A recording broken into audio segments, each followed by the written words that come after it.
Hello everyone, this is Prashant Singh and welcome to AC plus. मैं आशा करता हूं कि आप सभी ठीक होंगे और आपकी पढ़ाई बेहतर तरीके से चल रही होगी। देखिए, एक चीज याद रखिए कि जब आप किसी लक्ष्य का निर्धारण कर लेते हैं, जब आप किसी एम को डिसाइड कर लेते हैं कि सर हमको इस एम को अचीव करना है, तो याद रखिए कि उस एम को अचीव करने में अगर आपने पूरी ईमानदारी दिखाई है, उस एम को अचीव करने में, उस लक्ष्य के लिए आपने अपना सब कुछ न्यौछावर कर दिया है, तो आपको सफलता मिलने से कभी भी कोई भी रोक नहीं सकता है। इसी चीज को समझाने के लिए मेरे पास जो लाइन है वो ये है कि जब कोई व्यक्ति अपने लक्ष्य के लिए सब कुछ दांव पर लगाने के लिए तैयार हो जाता है तो उसका जीतना सुनिश्चित हो जाता है। अगर आप बस ठान लीजिए कि नहीं, हमको तो यहां तक पहुंचना ही है, तो फिर किसी में हिम्मत नहीं है कि वो आपको वहां से पहुंचने से रोक लेगा। ये आपके ऊपर डिपेंड करता है कि आप क्या चाहते हैं। आप चाहते हैं कि हाँ, लक्ष्य प्राप्त होना चाहिए, तो उसके लिए उतनी ईमानदारी से मेहनत करते रहिए। अगर ईमानदार हैं अपने काम के प्रति, तो वहां पर लक्ष्य मिलेगा जरूर ही। बात समझ में आ रही है? चलिए, इसी विचारधारा, इसी एटीट्यूड के साथ में आप अपनी पढ़ाई जो है वो जारी रखिए। और लास्ट क्लास में मैंने आपसे क्वेश्चन ऑफ द डे जो पूछा था वो आखिर था क्या, हम उसके बारे में बात करते हैं। Umiam lake which was seen in the news is located in which state.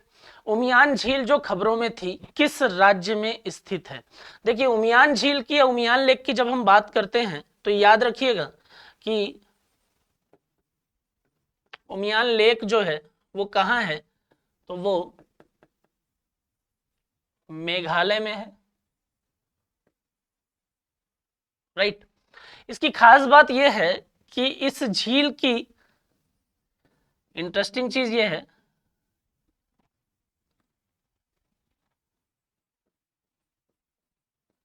कि इस झील के साफ सफाई के लिए एआई और रोबोटिक्स जैसी टेक्निक का यूज किया गया, मतलब आर्टिफिशियल इंटेलिजेंस और रोबोटिक्स। मैंने आपको हमेशा से बताया कि भाई आर्टिफिशियल इंटेलिजेंस जो है वो हर क्षेत्र में अपने पांव जो है वो फैला रहा है। आर्टिफिशियल इंटेलिजेंस ऐसा नहीं कि आपको ऐसा लगेगा कि सर जहां पर कंप्यूटर का काम हो रहा हो या वहां पर चीजों को रिप्लेस किया जा सकता है। आर्टिफिशियल इंटेलिजेंस हर जगह हर चीजों को रिप्लेस कर रहा है धीरे धीरे। तो आपको अगर आपकी भविष्य में आपकी नौकरियों को बचाना है, आपके काम को बचाना है, तो आपको कुछ ऐसा पता होना चाहिए जो एआई को नहीं पता है। तो इस टाइप से आप अपनी चीजों को लेकर चलिएगा। तो एआई जो है अगर फायदेमंद है तो कहीं ना कहीं भविष्य के लिए अगर हम देखेंगे आपकी लाइफ को आसान बना रहा है, तो कहीं ना कहीं उसके कुछ साइड इफेक्ट भी दिखाई देंगे, जरूर ही दिखाई देंगे। तो इस झील की अगर हम बात करें तो इस झील की सफाई के लिए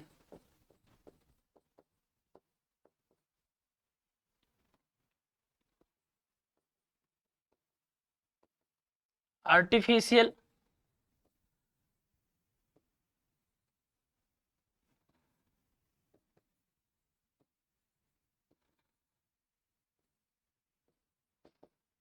एंड रोबोटिक्स जैसी टेक्निक जो है का प्रयोग किया जा रहा है, इसलिए ये न्यूज में बना हुआ है। बात समझ में आ रही है? तो याद रखिएगा कि उमियान झील या उमियान लेक की जब हम बात करते हैं तो कहां पर है? मेघालय में है। और अभी न्यूज में इसलिए बना क्योंकि इस झील की सफाई के उद्देश्य से एआई और रोबोटिक्स जैसी टेक्नोलॉजी का हम क्या कर रहे हैं? यूज कर रहे हैं। बात समझ में आ रही है? मेघालय की बात करें तो मेघालय की जो कैपिटल है वो शिलोंग है और इसके सीएम जो है वो कॉनरॉड संगमा है।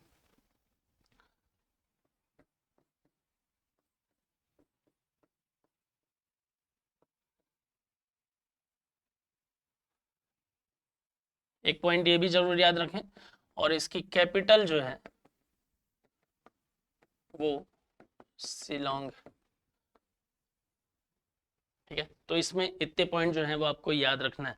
लगभग 4900 फीट की ऊंचाई पर स्थित यह झील शिलोंग में जल क्रीड़ाओं और नौकायान का एक प्रमुख केंद्र जो है वो भी बना हुआ है।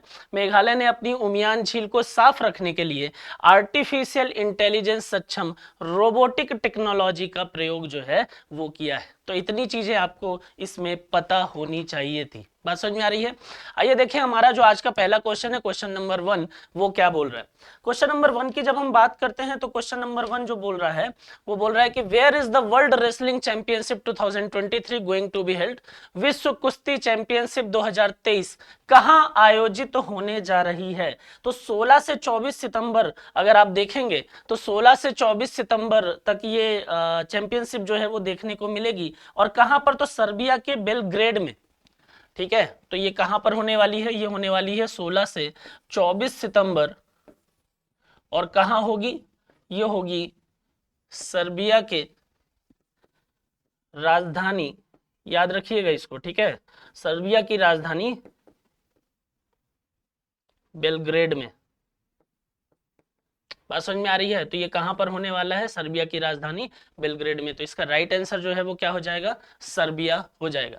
अब क्योंकि हम बात कर रहे हैं किसकी? वर्ल्ड रेसलिंग चैंपियनशिप की बात कर रहे हैं, तो जब हम वर्ल्ड रेसलिंग चैंपियनशिप का नाम लेते हैं,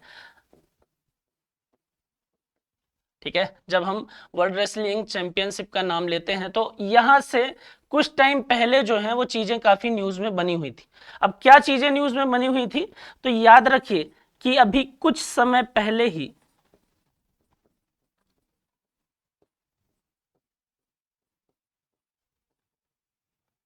भारतीय कुश्ती महासंघ को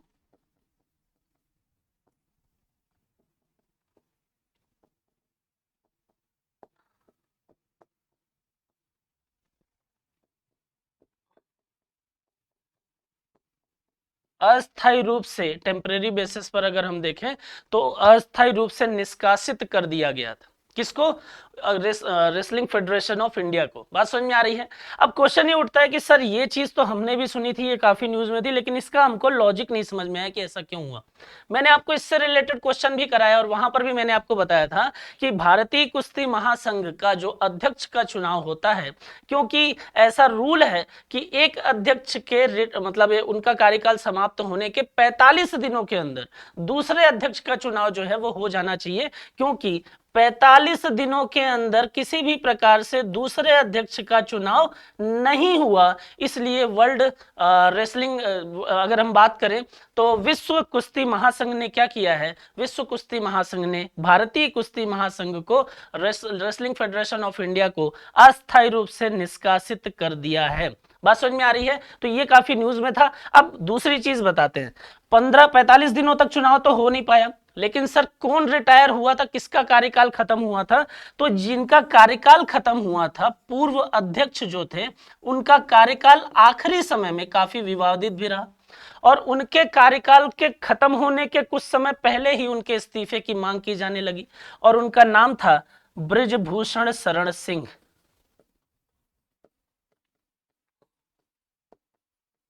बात समझ में आ रही है? उनका नाम था बृजभूषण शरण सिंह। अब जो बृजभूषण शरण सिंह हैं, जो पूर्व अध्यक्ष थे भारतीय कुश्ती महासंघ के, इनके ऊपर आरोप लगा दिया गया महिला खिलाड़ियों के द्वारा कि इन्होंने महिला यौन उत्पीड़न किया है।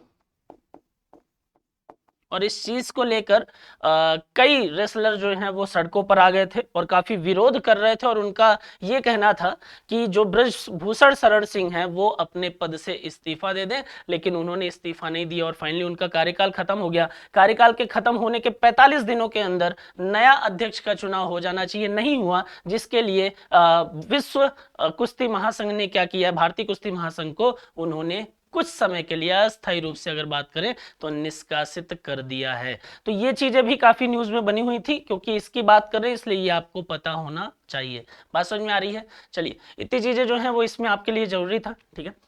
क्वेश्चन नंबर सेकंड की हम बात करते हैं। क्वेश्चन नंबर सेकंड जो है वो बोल रहा है कि who is the winner of FIBA basketball world cup 2023? FIBA basketball विश्व कप 2023 का विजेता जो है वो कौन बना है? तो विजेता बना है जर्मनी, और जर्मनी ने किसको हराया है? तो सर्बिया को हराकर जर्मनी जो है वो विजेता बना है, ठीक है। ये याद रखना है आपको। क्या याद रखना है? कि इसका जो विनर है वो है जर्मनी, ठीक है। विजेता कौन है? जर्मनी है। और उप विजेता या किसको हराकर बना, रनर अप कौन था? तो वो था Serbia, right. FIBA basketball world cup 2023, ठीक है। कौन सा संस्करण था? कभी कभी ये भी पूछ लेता है, तो 19वां संस्करण था, ठीक है। कौन सा संस्करण था? तो ये 19वां संस्करण था। तो इसका राइट आंसर जो है वो क्या है, क्योंकि यहाँ पर विजेता पूछा है तो याद रखिए कि विजेता कौन है, वो जर्मनी है। बात समझ में आ रही है? अब यहाँ पर देखिए 2023 फीबा बास्केटबॉल विश्व कप पुरुषों की राष्ट्रीय बास्केटबॉल की 19वां टूर्नामेंट या 19वां संस्करण जो है वो भी संचालित हुआ 25 अगस्त से 10 सितंबर 2023 तक। कहां पर इसकी मेजबानी की गई? तो यहां याद रखिए फिलीपींस, जापान और इंडोनेशिया। तो जब मेजबानी की बात आएगी इसकी तो 3 देशों का नाम साथ में लिया जाएगा, ठीक है। कौन कौन से? फिलीपींस, जापान और इंडोनेशिया सम्मिलित रूप से। बात समझ में आ रही है? तो ये याद रखिए कि जब पूछेगा कि सर मेजबानी किसने की, तो आप बता दीजिए कि सम्मिलित रूप से पहली बार अगर हम बात करें तो मेजबानी की गई फिलीपींस, जापान और किसके द्वारा? इंडोनेशिया के द्वारा। फाइनल की बात करें तो सर्बिया को 83-77 से हराकर जर्मनी जो है वो टूर्नामेंट का विजेता बन गया है। बात समझ में आ रही है? अब देखिए फीबा की बात करें तो फीबा का मतलब होता है इंटरनेशनल बास्केटबॉल फेडरेशन। इसका फॉर्मेशन, इसका एस्टेब्लिशमेंट किया गया था 18 जून 1932 में। इसका हेडक्वार्टर जो है वो स्विट्जरलैंड में है और इसके प्रेसिडेंट की अगर बात करें तो शेख सऊद अली अल थानी जो है वो इसके प्रेसिडेंट वर्तमान में बने हुए। बात समझ में आ रही है? चलिए स्पोर्ट्स से ही एक दूसरा क्वेश्चन भी निकल कर आ रहा है, वो बोल रहा है कि who has become the champion of SAFF under 16 championship. SAFF under 16 championship का चैंपियन जो है वो हाल ही में कौन बन गया है? तो वो बन गया है इंडिया, ठीक है। याद रखिएगा कि एसएएफएफ अंडर 16 चैंपियनशिप का विजेता जो है वो कौन बना है? वो इंडिया बना है, या हम बात करें तो कौन बना है? भारत बना है। बात समझ में आ रही है? भारत जो है इस खिताब को 5वीं बार जीता है, ये पॉइंट भी याद रखिए। और ये कौन सा संस्करण था? ये 8वां संस्करण था। अब 8वां संस्करण है तो आपको पता तो चल ही गया होगा कि सर एक छत्र राज्य जो है वो किसका है? यहाँ पर भारत का है। कि 8 में से 5 बार तो किसने जीता है? 8 में से 5 बार जो है वो भारत ने जीता है। बात समझ में आ रही है?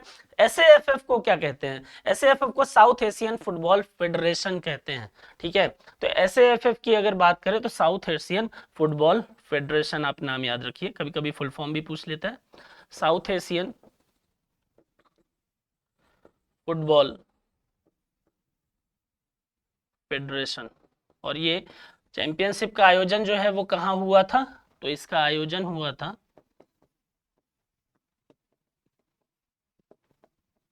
थिम्पू, भूटान में, राइट। तो ये पॉइंट भी इसमें जरूर याद रखिए। क्लियर है?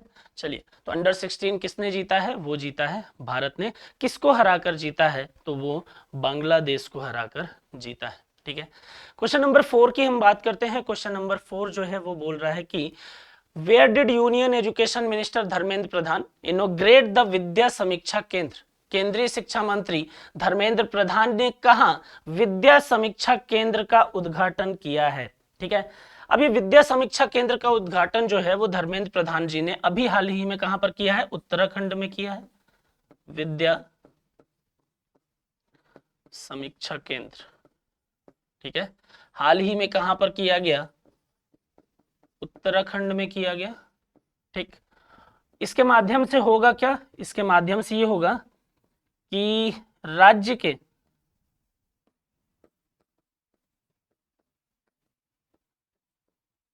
सभी स्कूलों का डेटा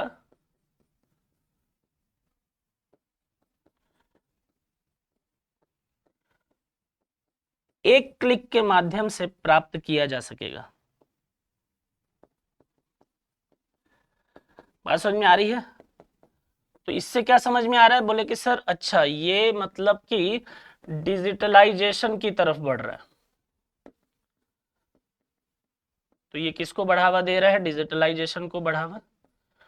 क्वेश्चन उठता है कि सर क्या उत्तराखंड में पहली बार ऐसा हुआ है, देश का पहला राज्य ऐसा बन गया जहां पर विद्या समीक्षा केंद्र स्थापित किया गया? विद्या समीक्षा केंद्र पहली बार या फर्स्ट टाइम जब स्थापित हुआ तो वो हुआ गुजरात में, राइट। और उत्तराखंड जो है वो सेकंड स्टेट बन गया है विद्या समीक्षा केंद्र को स्थापित करने वाला। बात समझ में आ रही है? और इसका अगर हम बात करें तो उद्घाटन किया किसने है, तो वो किया है धर्मेंद्र प्रधान। क्वेश्चन में ही कुछ डेटा जो है वो रहते हैं, और धर्मेंद्र प्रधान कौन है, तो वो केंद्रीय शिक्षा मंत्री। तो ये क्वेश्चन में भी जो चीजें रहे उसको भी आप जरूर याद रखें। तो केंद्रीय एजुकेशन, सेंट्रल एजुकेशन मिनिस्टर की अगर हम बात करें, केंद्रीय शिक्षा मंत्री की बात करें, तो उन्होंने क्या किया है,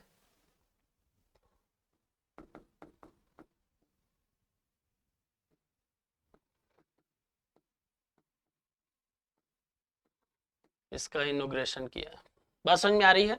तो ये पॉइंट आप याद रखेंगे, ठीक है। क्वेश्चन नंबर, नेक्स्ट क्वेश्चन की हम बात करते हैं। क्वेश्चन नंबर 5 जो है वो बोल रहा है कि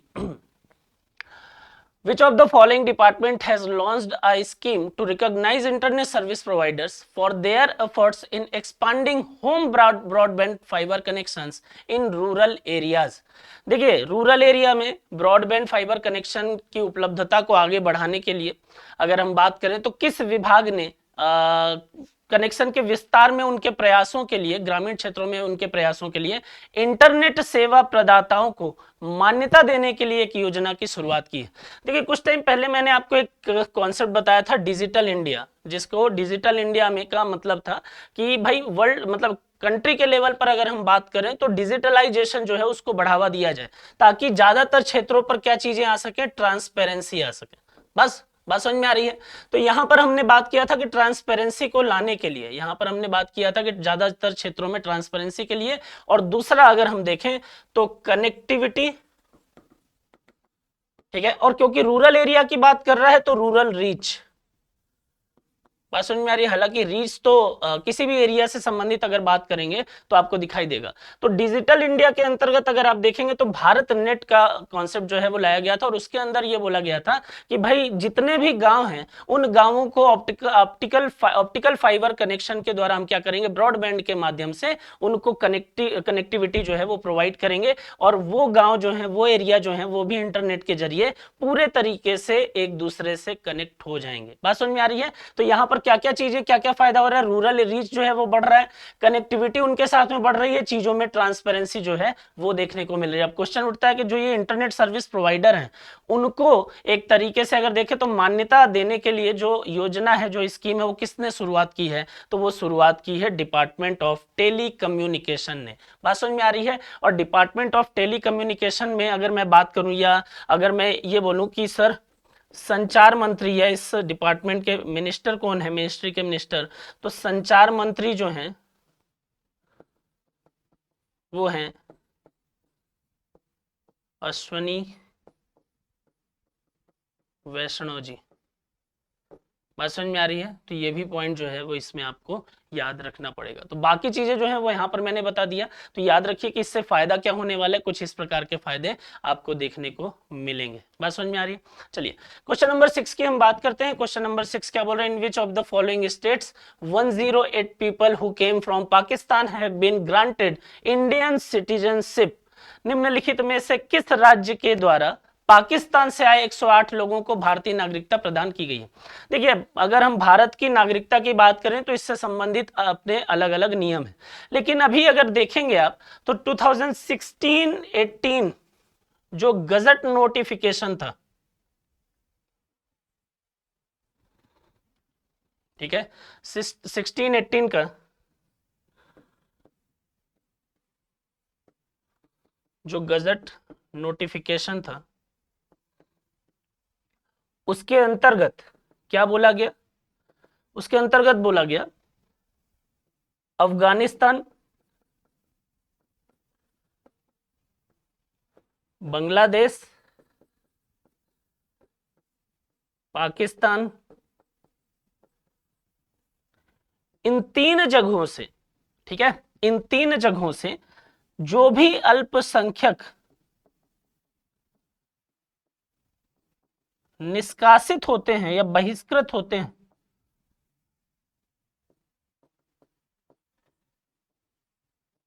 ठीक, उनको नागरिकता प्रदान की जाए।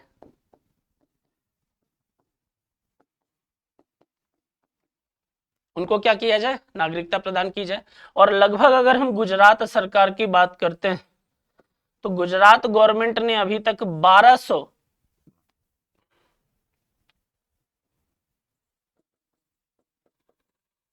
बहिष्कृत हिंदुओं को नागरिकता दे चुकी है। ये भी पॉइंट आप याद रखें। ठीक है, 3 जिलों को यह अधिकार दिया गया, 3 जिलों के मजिस्ट्रेट को अधिकार दिया गया। किसको किसको? अहमदाबाद, गांधीनगर और कच्छ। ठीक है, तो इसमें आप ये भी याद रखेंगे कि अहमदाबाद, गांधीनगर और कच्छ जिले के मजिस्ट्रेट को नागरिकता देने का आदेश दिया गया।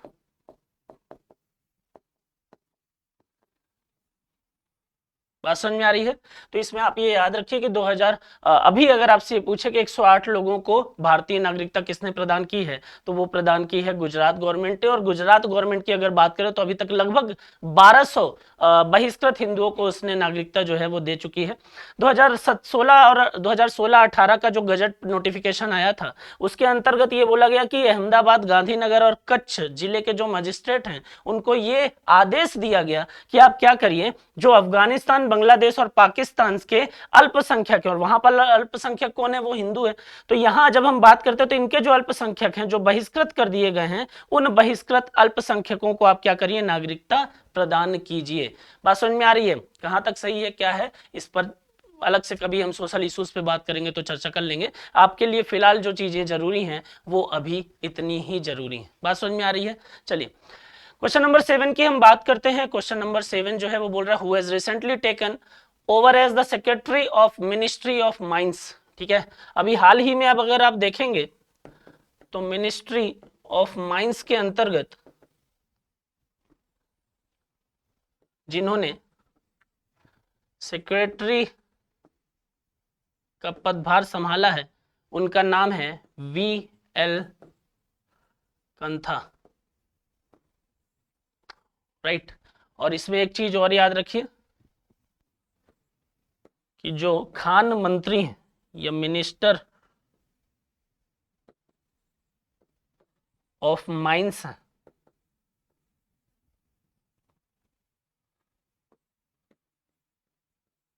या खनन मंत्री हैं, उनका नाम है वर्तमान में प्रहलाद जोशी। राइट, तो इसमें फिलहाल ये याद रखिए। तो किसने अभी सेक्रेटरी का पदभार संभाला है? VL कंथा ने ये पदभार संभाला है। क्वेश्चन नंबर 8 की हम बात करते हैं। How much has the ex gratia amount given of the families of martyred forest department employees in Madhya Pradesh been increased from ₹10 lakh.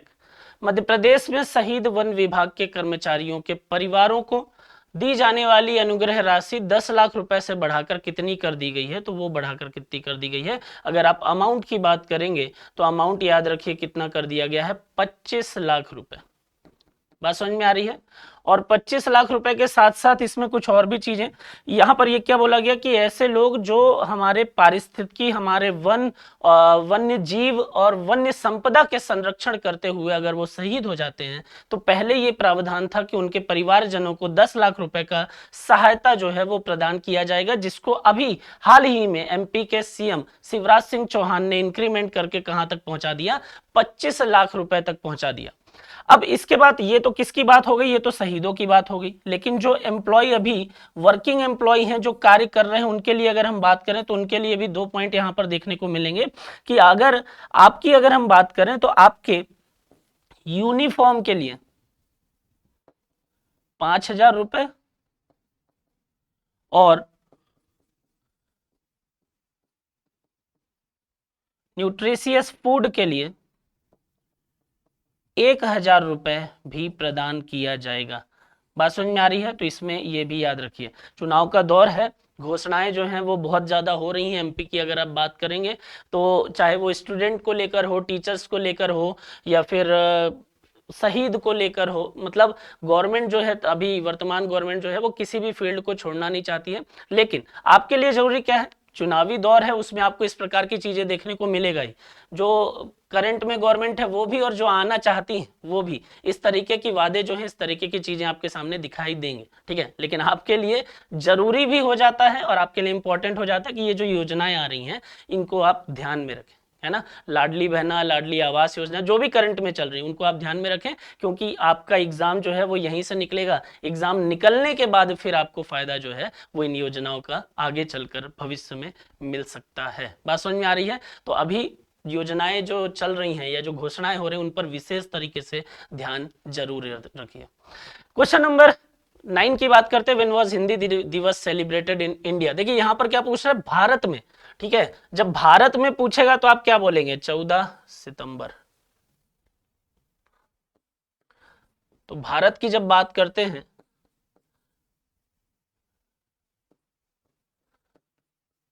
तो भारत में जो हिंदी दिवस मनाया जाता है वो 14 सितंबर को मनाया जाता है, ठीक है। और दूसरा याद रखिए कि विश्व का हिंदी दिवस जो है वो कब मनाया जाता है, वर्ल्ड हिंदी डे जो है वो कब मनाया जाता है, तो विश्व हिंदी दिवस 10 जनवरी को मनाया जाता है। बात समझ में आ रही है? तो 2 पॉइंट क्लियर हो गए सर। 14 सितंबर जो है वो क्या है, भारत का हिंदी दिवस है, और 10 जनवरी जो है वो क्या है, वो वर्ल्ड हिंदी डे के तौर पर सेलिब्रेट किया जाता है। अब क्वेश्चन ये उठता है कि सर हिंदी दिवस को मनाने की आवश्यकता जो है वो है क्यों। तो यहां पर तो भारत का पूछ रहा है, इसलिए इसका राइट आंसर जो है वो 14 सितंबर हो जाएगा। इसकी जरूरत क्या है, तो विश्व में रहने वाले जितने भी भारतीय हैं,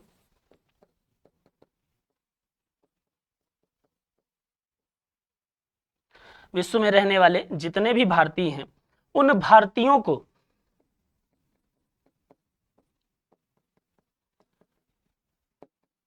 हिंदी के प्रति एकजुट करने का प्रयास है।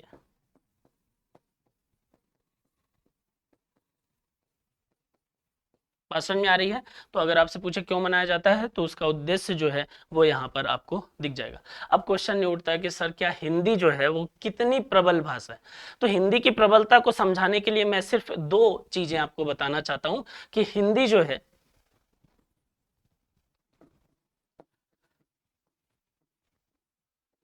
आ से शुरू होकर अगर हम देखें तो ज्ञा पे खत्म होती है। बात समझ में आ रही है? ये हिंदी है। और आ का मतलब होता है अज्ञानी।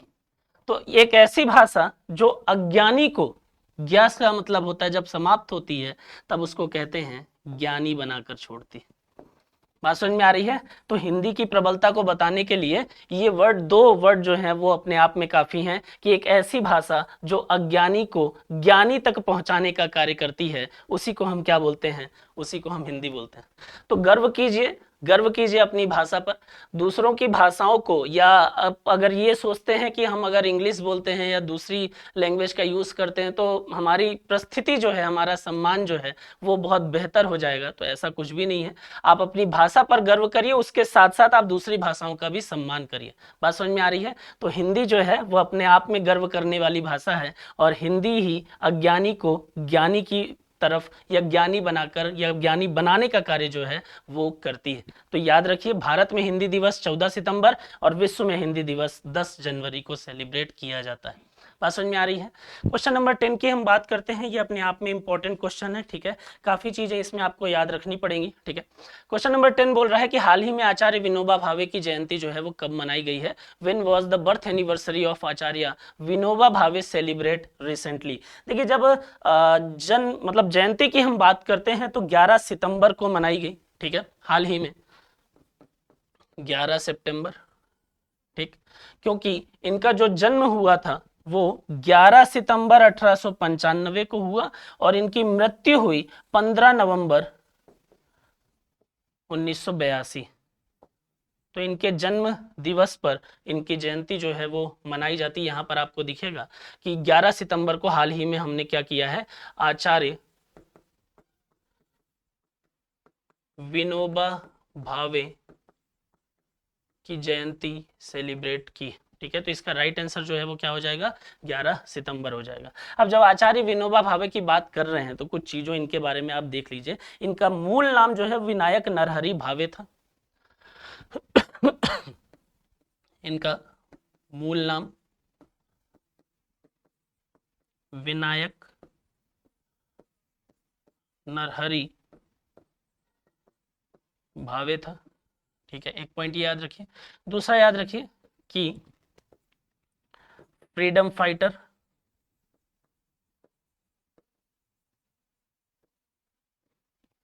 Social worker and Gandhian leader.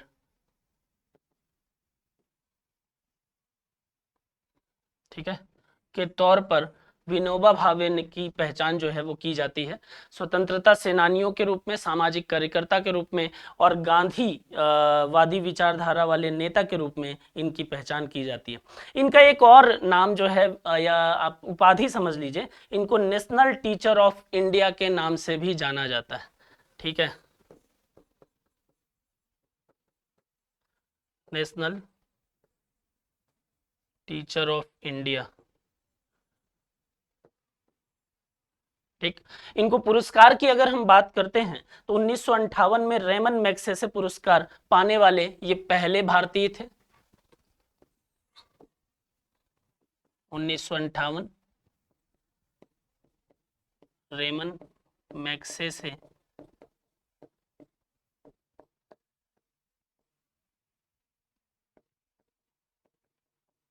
पाने वाले फर्स्ट इंडियन। ठीक है, तो रेमन मैग्सेसे भी प्राप्त है इनको। और एक पॉइंट इनको और याद रखिए कि इनकी मृत्यु के पश्चात 1983 में इनको भारत का सर्वोच्च पुरस्कार मरणोपरांत प्रदान किया गया। कौन सा, भारत रत्न।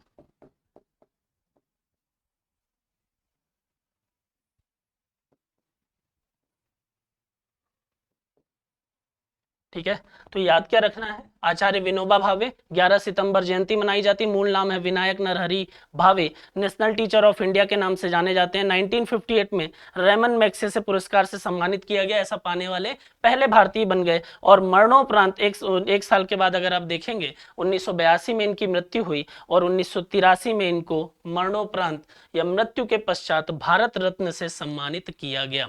तो अगर आपसे ये पूछ रहा है कि हाल ही में कब, तो 11 सितंबर। बात समझ में आ रही है।